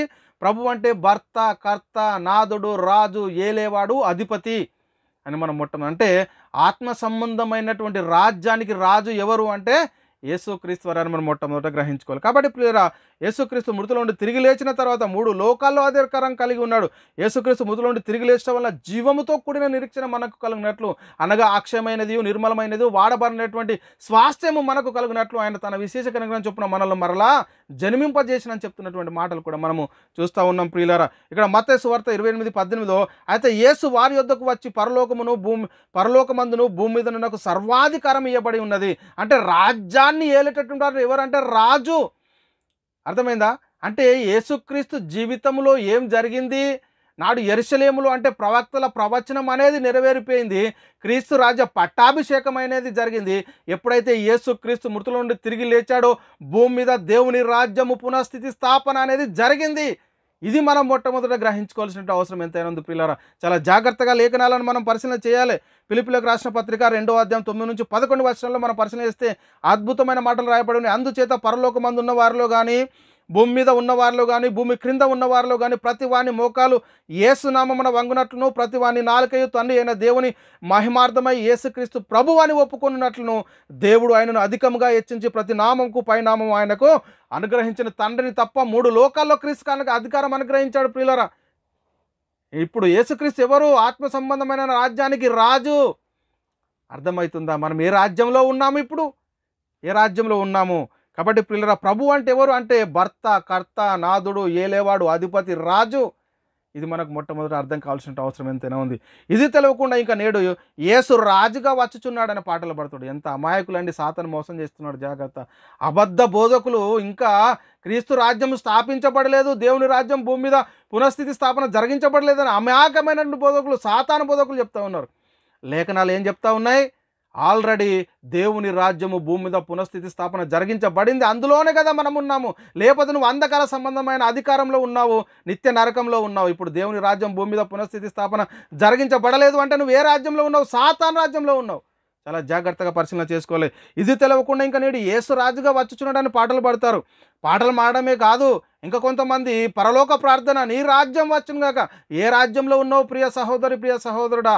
ఇంకా నువ్వు రాజ్యం వచ్చునుగా కానీ ప్రార్థన చేయడం ఏంటి? రాజ్యంలో ఉండి ఇంకా రాజ్యం వచ్చునుగా అంటున్నావు. మరి అయితే ఏ రాజ్యంలో ఉన్నావు నువ్వు? అంధకార సంబంధమైన రాజ్యంలో ఉన్నావా? అపవాది రాజ్యంలో ఉన్నావా? ఎక్కడున్నావు? ఒకసారి నిన్ను నీవే పరిశీలన చేసుకో. ఇలాంటి పరిస్థితిలో ఉన్నావు. ఆయన 3 లోకాల్లో అధికారం కలిగిన వాడు. యేసుక్రీస్తు ఇప్పుడు 3 లోకాల్లో అధికారం కలిగి ఉన్నాడు. మన పరిస్థితి ఎలా ఉంది ఒకసారి పరిశీలన చేసుకోండి. ప్రియులారా, ఇక్కడ మనం పేతురు గారు రాసిన మొదటి పత్రిక 3:22లో ఆయన పరలోకంలోకి వెళ్ళి దూతల మీదను, అధికారుల మీదను, శక్తుల మీదను అధికారం పొందినవాడై దేవుని కుడిపార్శ్వన ఉంటే నువ్వు ఇంకా మరి ఏం గుర్తించగలుగుతున్నావు? ఎఫెసీయులకు రాసిన పత్రిక 1:20-22 ఆయన తన బలాతిశయం చేత క్రీస్తును మృతుల నుండి లేపి సమస్తమైన ఆధిపత్యం కంటేను, అధికారం కంటేను, శక్తి కంటేను, ప్రభుత్వం కంటేను, యుగమందు మాత్రమే గాక రాబో యుగమందును పేరు పొందిన ప్రతి నామం కంటే ఎంతో హెచ్చుగా పరలోకమందును ఆయనను తన కుడిపార్శ్వమున కూర్చుండబెట్టుకొని ఉన్నాడు. మరియు సమస్తం ఆయన పాదముల కింద ఉంచి సమస్తకు పైన ఆయనను సంఘమునకు శిరస్సుగా నియమించాడు.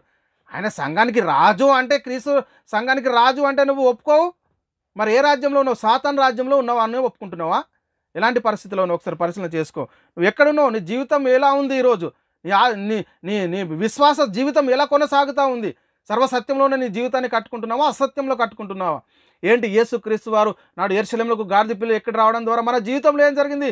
మనకేం గొప్ప మేలులు కలిగాయి? ఇది అర్థం కాకుండా ఏం ప్రకటిస్తున్నారో ఒకసారి ఆలోచన చేసుకోండి.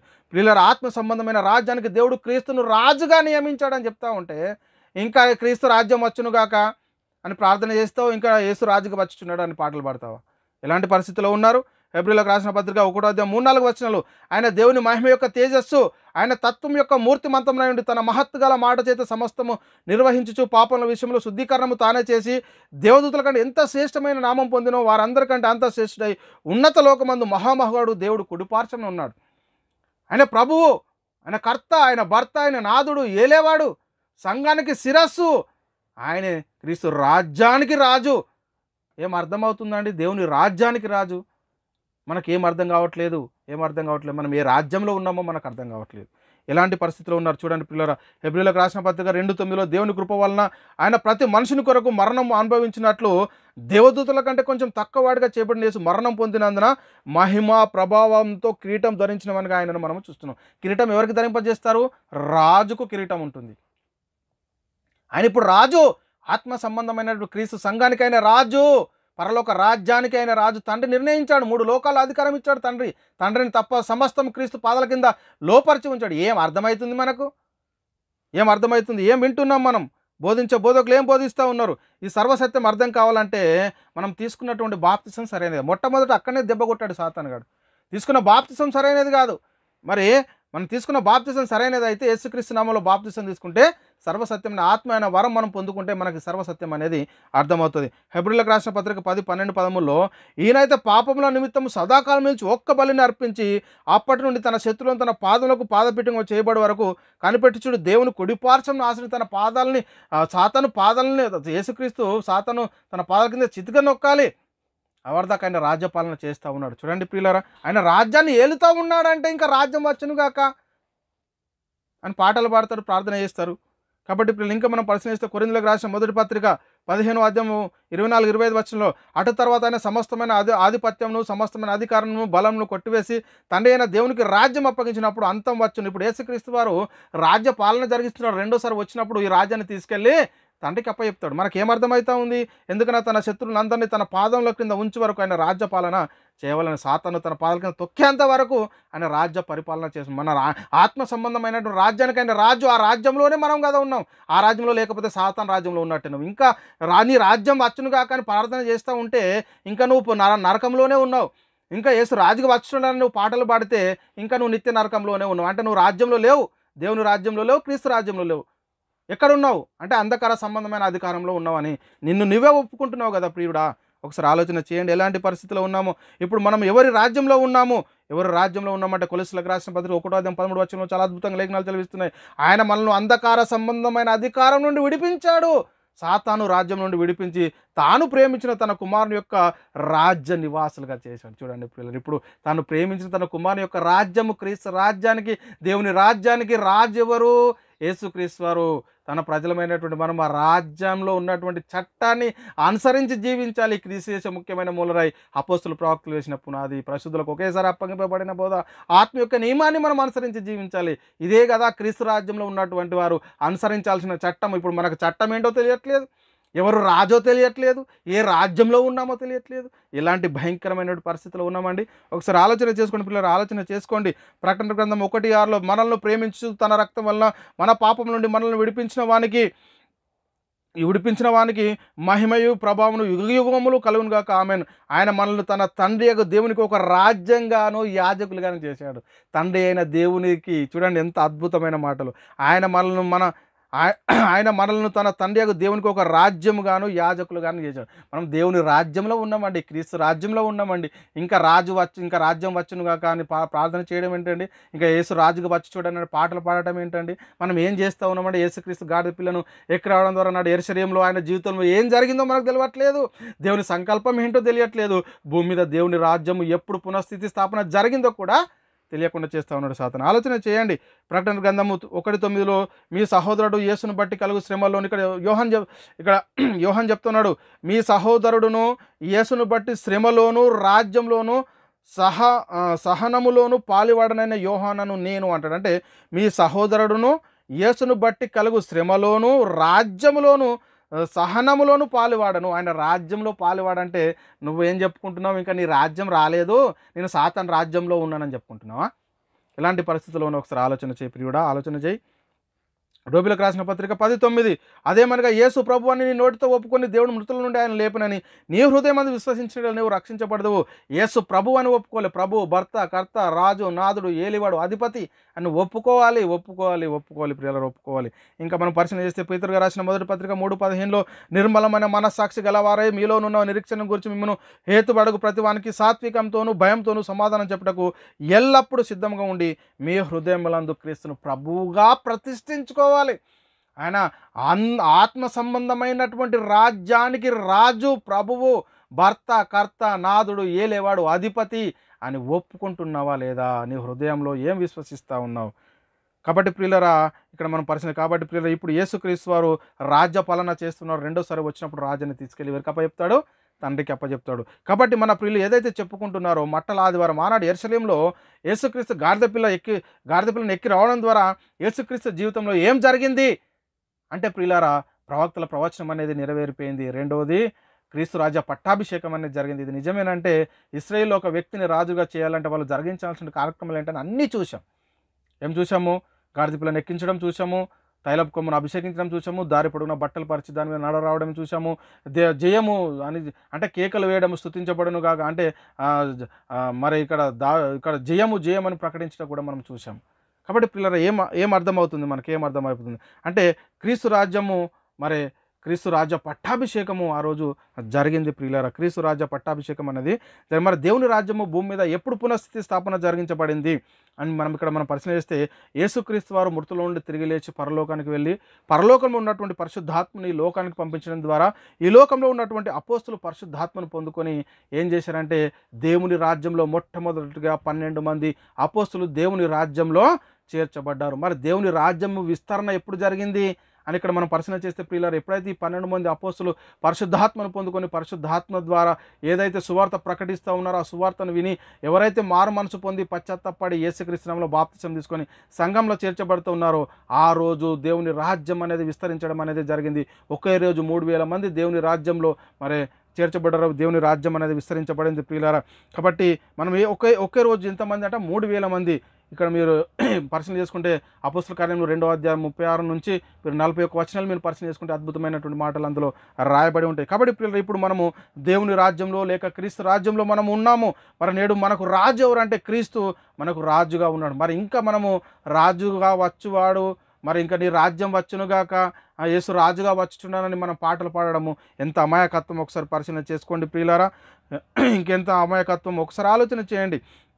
భయంకరమైనటువంటి పరిస్థితుల్లో ఉన్నాము. సాతాను మనల్ని మోసం చేస్తూ ఉన్నాడు.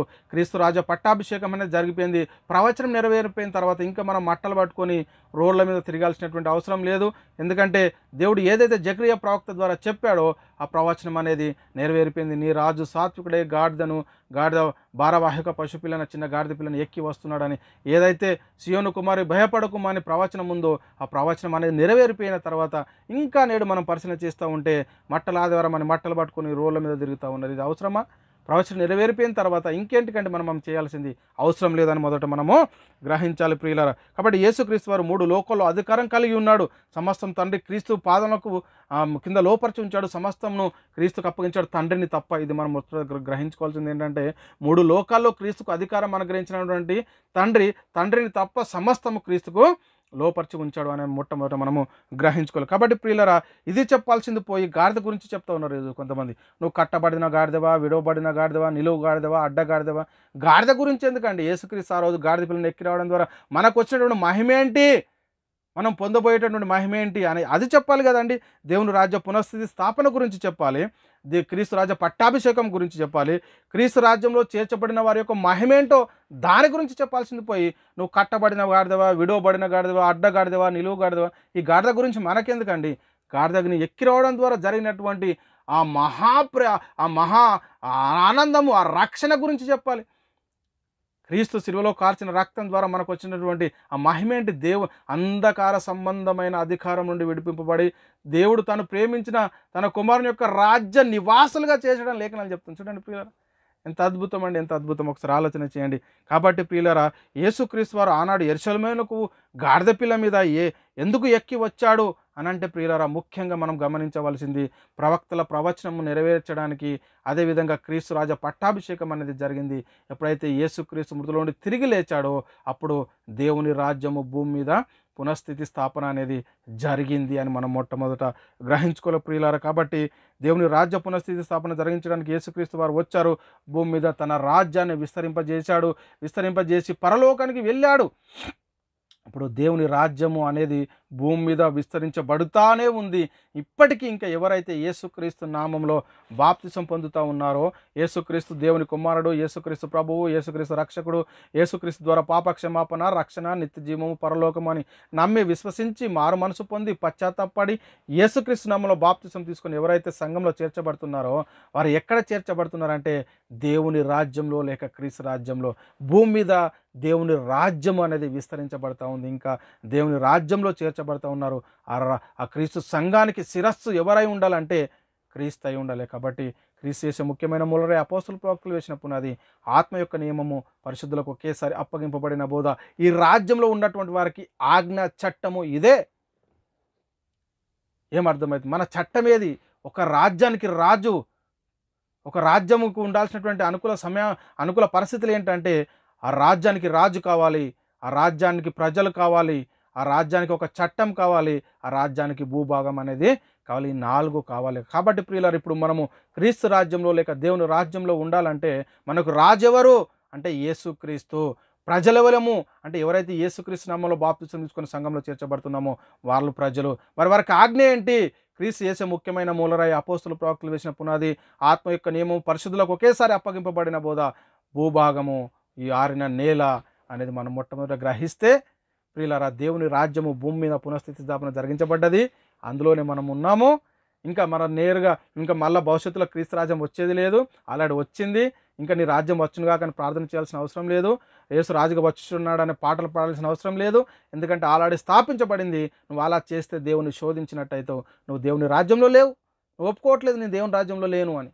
ఎలా ఒప్పుకోవట్లేదు అంటే ఇంకా పాడుతున్నావు కదా, పాటలు ప్రార్థన చేస్తున్నావు కదా, రాజ్యంలో వస్తున్నావు. మరి ఇప్పుడు ఎక్కడ నువ్వు అంధకార సంబంధమైన అధికారంలో ఉన్నావా? ఆలోచన చేయి. సత్యాన్ని గ్రహించు. నేటికైనా ఇకనైనా మన మనోనేత్రాలు వెలిగింపబడాలి.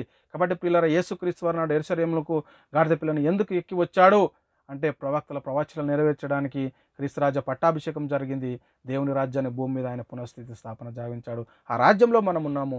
కాబట్టి ఆ మహిమ యేసుక్రీస్తు రెండో అక్కడ వచ్చినప్పుడు మనం సిగ్గులేని ముఖాలతో ఆయన ఎదుర్కోవాలంటే మన విశ్వాసం సరైనది ఉండాలి. అప్పుడు ఆయన వచ్చి తన రాజ్యాన్ని తండ్రికి అప్పచెప్తాడు. కాగా సదాకాలము మనం దేవునితో అక్కడ ఉంటాము. కాబట్టి ఇంతటి గొప్ప ఆనందం, ఇంతటి గొప్ప మహిమ మరి మనకున్నదాన్ని చెప్పి ప్రకటించి అనేక మందిని సర్వసత్యం వైపుకు నడిపించాలి. అంతే తప్ప అసత్యంలో నడిపించకూడదని క్రీస్తు ప్రేమ మమ్మల్ని బలవంతం చేయడం ద్వారా మరి మీ ముందుకు ఈ లేఖనాలను తీసుకుని వచ్చాము. అంతే తప్ప వ్యక్తిగా కానీ, సంఘాన్ని కానీ, సంస్థను కానీ మాకు ఎవరి మీద కూడా ఏ ఉద్దేశం లేదు. ఎందుకంటే మేము చెప్పేది బైబిల్ గ్రంథం ఇలా చెప్తా ఉంది, దీన్ని అనుసరించి జీవించాలని మేము చెప్తున్నాం. సర్వసత్యం ఏదైతే ఉందో దాన్ని ప్రకటించడానికే మరి మేము ముందుకు వచ్చాం. కాబట్టి ఆలోచన చేయండి, అర్థం చేసుకోండి, సత్యాన్ని గ్రహించండి. అట్టి కృప దేవుడు మీకు అనుగ్రహించిన గాక. సహోదరులారా, మరి ఇప్పటి వరకు చెప్పబడినటువంటి వాక్యము దేవుడు మనందరి హృదయంలో నీరు కట్టి ఫలింపజేయను గాక. మేము ప్రకటిస్తున్న ప్రతి ఒక్క ప్రసంగం యూట్యూబ్ ఛానల్ అప్లోడ్ చేయబడుతుంది. యూట్యూబ్ చర్చ్లో BW అకాడమీ, అదేవిధంగా బైబిల్ విజ్డమ్ అకాడమీ బెహ్రెన్ అని మీరు టైప్ చేసినట్టయితే మేము మాట్లాడిన ప్రతి మాట మీరు వినవచ్చు. మీరు కూడా మా పరిచయలో పాలిభాగస్తులు కాగలరంటే మీరు చేయవలసిందల్లా కూడా మీ అనుదిన ప్రార్థనలో దేవుని సన్నిధిలో మా పరిచయం మిమ్మల్ని జ్ఞాపకం చేసుకోవడం ద్వారా మీరు కూడా మా పరిచయలో పాలిభాగస్తులు కాగలరు. దేవుడు మిమ్మల్ని దీవించి ఆశీర్వదించును గాక. ఆమేన్. అందరికీ వందనములు. దేవునికి స్తోత్రములు.